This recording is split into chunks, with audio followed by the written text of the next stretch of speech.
So, itong Revelation chapter 1 verse 19.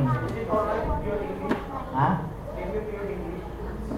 I don't know how to speak English. So, I try.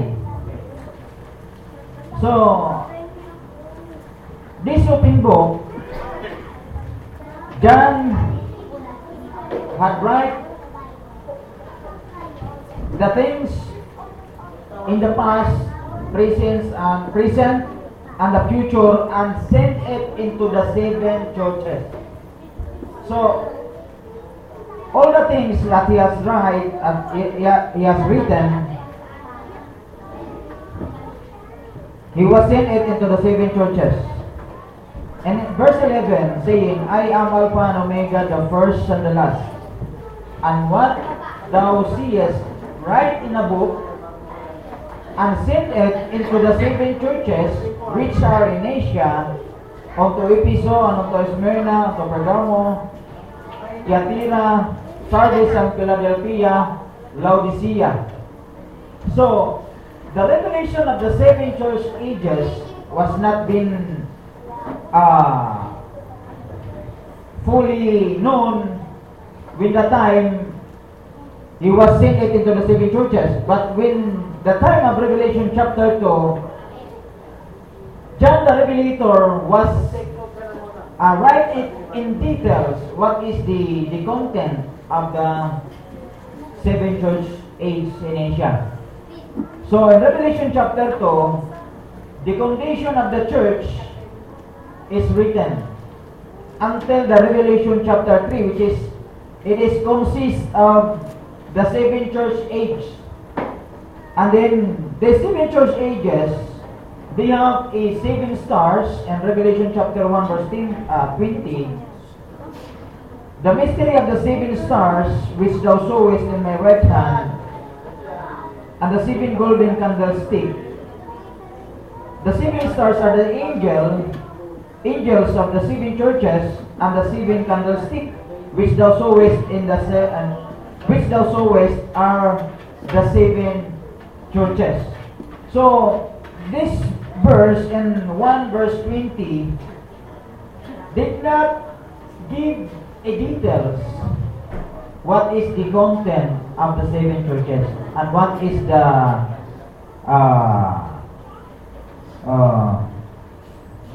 work of the 7 stars. But they are not the time of John the Revelator and the time in our time. This is different, because in our time God giving us the more details. Who are the 7 stars? And the one who give details, who are the 7 stars, he had fully known by the name of William Marion Branham. He was only man, the prophet of God in the end times, that give the name who are the 7 stars in the 7 churches. But John the Revelator is not. He has not give the names. Who are those people used by God to as the star messenger in the 7 church ages? So in Revelation chapter 2, and unto the angel of the church, we notice that in every churches,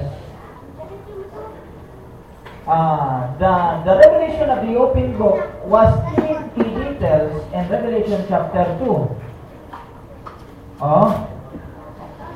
Revelation chapter 2, unto the angel of the church of the Ephesus write, This thing said he that holdeth the 7 stars in the right hand, who walketh in the midst of the 7 golden candlesticks.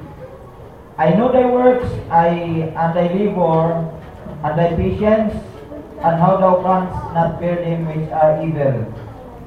And thou hast tried them which say they are apostles and are not.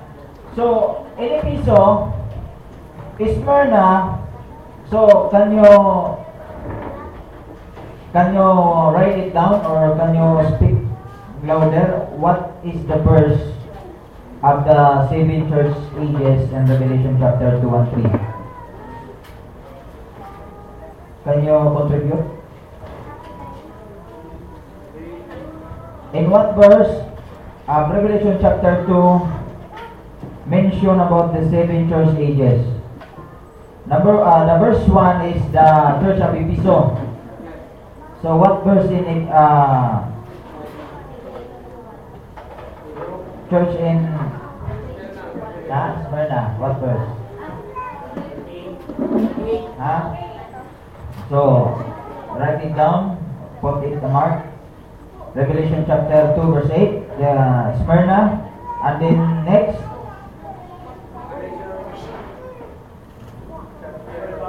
Pergamo. What is the verse? Pergamo. Verse 12. And the next.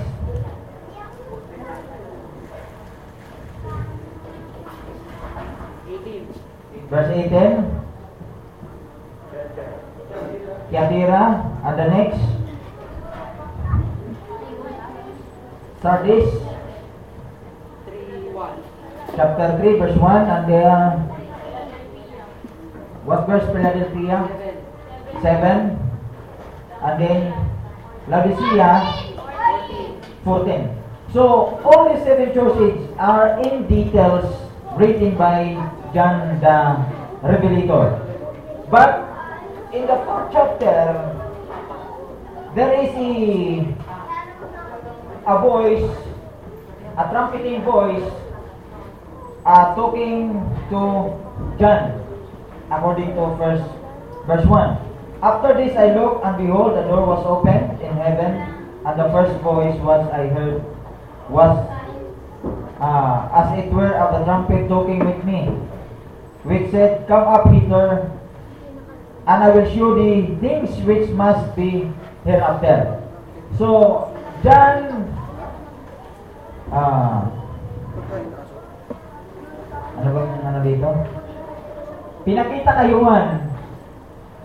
John saw it, the things which must be hereafter. What is the word hereafter?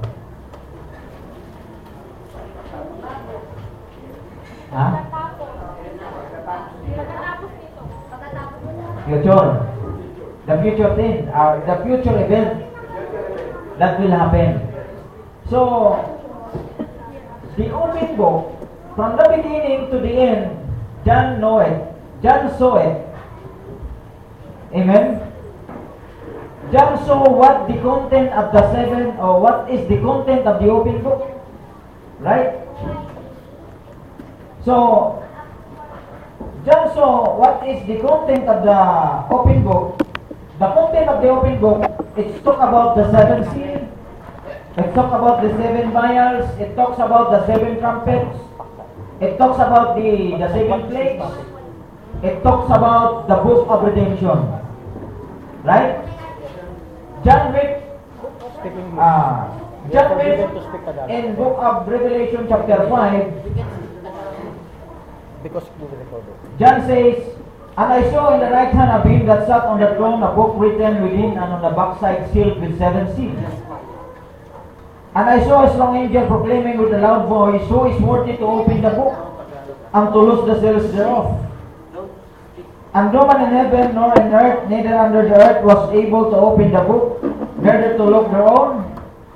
And I wept much, because no man was found worthy to open the book, to open and read the book, neither to look thereon. And one of the elders said unto me, Weep not. Behold, the Lion of the tribe of Judah, the Root of David, that prevailed to open the book and to loose the seals thereof. In every details, John know what is the content of the open book. When he could not see, the Lamb was prevailed to open the book. Do you understand?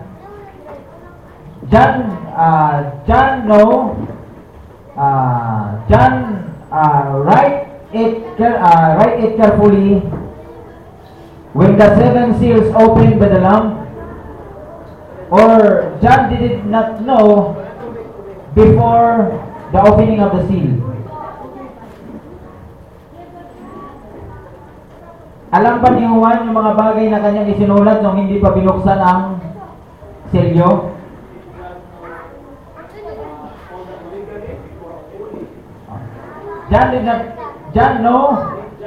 Did John know all that was written before the opening of the seal?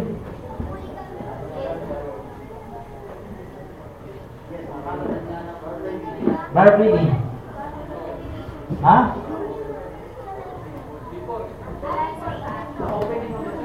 Oh. Did John know what was written before the opening of the seal? Huh?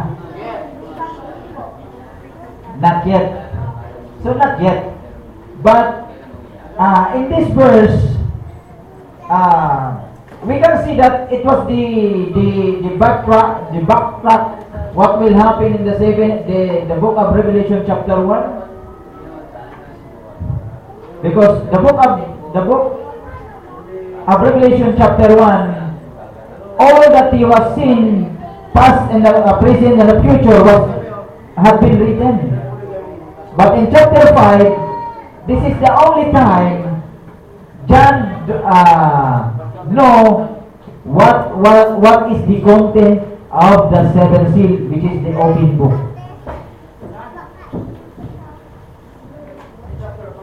In chapter 5. So, para makikita natin dito, ano yung ha? As if we can see that this is the last event that John know, that this is only the time that we could know that this is the only time John know what is the content of the open book. But in Revelation chapter 1 verse 2, 19, and then 11, it was being fully known by John what was written, and sent it into the 7 churches. So, as I said, John received the open book. All have been given by the angel, or this is the revelation of Jesus Christ, which God gave unto the angel, unto John. John is the last receiver. What is the revelation of Jesus Christ? It is given by God through Jesus Christ, and given also to the servant John. So what else? And verse 5, and one of the elders said unto me, Weep not, behold, the Lion of the tribe of Judah, the Root of David, hath prevailed to open the book, and to loose the 7 seals thereof. And I beheld, and lo, in the midst of the throne, and the 4 beasts, and in the midst of the elders, stood the Lamb, as it had been slain, having 7 horns, and 7 eyes, which are the 7 spirits of God, sent forth to all the earth. So, did John know who are those 7 spirits before the throne? Verse 3. Did John know who are those 7 spirits before the throne?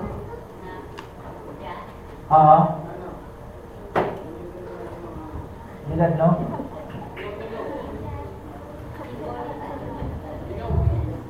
Who are those 7 spirits?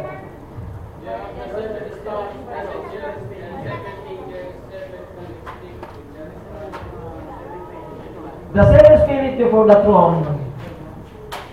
I don't know if John know that the 7 spirits before the throne was the anointed of the 7 church age messenger, or the earthly angel. So in Revelation chapter 10, can you give us the view, or what? Can you identify who are those 7 spirits in the Revelation chapter 10?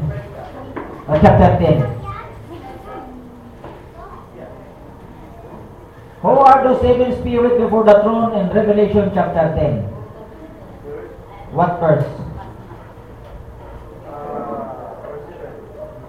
Huh? Verse 7. So, can you read verse 7? Well, seven spirits before the throne is written in the seven. Oh. In chapter 10, that is our revelation. It's not written seven spirits, but seven others. Yes. Revelation chapter 10, verse 7. So, in Revelation chapter 8, we have seen that the seventh angel. Seven others, seven thunders others. So mayroon siyang competition over. Yes. In Revelation chapter 8, and when he had opened the seventh seal, there was silence in heaven about the space of half an hour. Verse 2. And I saw the seventh angel which stood before God, and to them were given seven trumpets. So John know it very well what is the content of the open book. See? But the seven thunders message is the message. What is the content of the seventh seal? Did you understand? Paano ko na nakaintindi? Seven seed. Ha? Oh. Horse riders and those under the altar and the tribulation. In the mountains of the seven seas. Did John know that the content of the seventh seal was the seven thunders?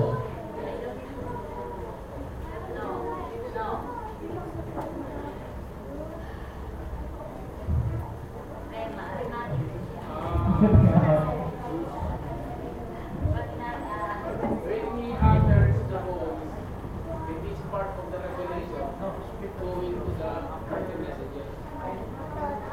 Okay, the seven thunders is the content of the seventh seal. Right? But the very beginning, John John received the open book. Okay. So the seven trumpets. What is the content of the seven trumpet? It was the plagues and vials. Plagues and vials.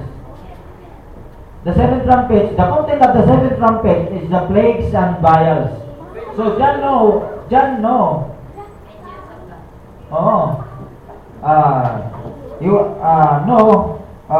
He was the first to receive the open book. So the first angel sounded, and followed hail and fire mingled with blood, and they were cast upon the earth, and the third part of the trees was born up, and the green grass was born up. It was the judgment. Sounding of the seven sounding. But these seven trumpets, John did not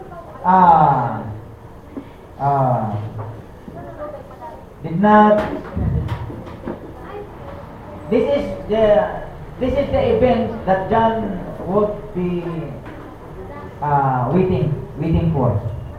But the bride or the foolish virgin will be struggling with this time of event. Will be suffering in this time of event, but the bride will be caught up before the judgment will come. So according to my question earlier, that how can we identify that the seventh angel are written in the Revelation chapter 10? So Brother Francis answered that the seventh angel identified in Revelation chapter 10 verse 3.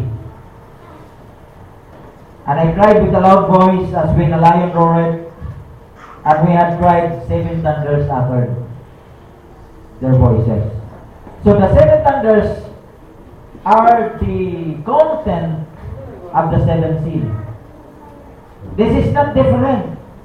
That the seven seals is different from the seven thunders, but the seven thunders are the content of the seven seals. Seven thunders others. Yes, not only vice versa, but Brother Alan said the seven thunders is the only message of the prophet opened in 1963. Nothing else. Even in this time, there is no thunder except the message of the prophet. Did you agree that? No. Huh? Because it is true, 1965 to 2018, the comforter is very severe. Very clear. Kasi ito ang mga, ang comforter is not giving the revelation in the last days. So that is my viewpoint. What is the first John received? It is the open book, or the message of the seven thunders is the open book. It is contradicting Because Matthew the open book is the content of the past, present, and future. Until when the New Jerusalem coming down out from heaven, and then the eternity, the new heaven and the new earth, which is the eternal age. John foresaw, but he did not, ano ba itong naranasan niya? Tagalog? Did not experience yet. But he foresaw what was been going on in the future. In our time. God foresaw it. But John did not know what is the revelation that we have received in our time. He did not give it in details. Who are those seven thunders before the throne? What is the message of the seven thunders? And what is the content of the revelation? What is the content of the seven seal? But John write it down, but he did not experience what was going on in the last days. He knows everything. Because it's all about the revelation. Because it is the revelation of John given by God to Jesus Christ, and he was also the receiver of the revelation. Right? So, and this revelation to John is given also to the bride. The bride is the receiver. What is the revelation of John? And it was been opened to us. What is the details and what will happen from the past, in the present time, and the future event that was been waiting for. So that is the content of the open book, right? The open book is a book of redemption also. The redemption to those who are been lost in the time of Adam, in the time of the apostle, and at the time of the coming 144,000, and to those who are being slain, and to those who are wicked, until he was resurrected in the great white throne judgment and cast it into the lake of fire, and they will not enter into the eternal age, right? So John give it in details what will happen in the past, future, present, and the future. So that's all. So Brother Francis give it in details what is the open book, but that is only my part of my opinion. Please close the video, and Sister Jalai.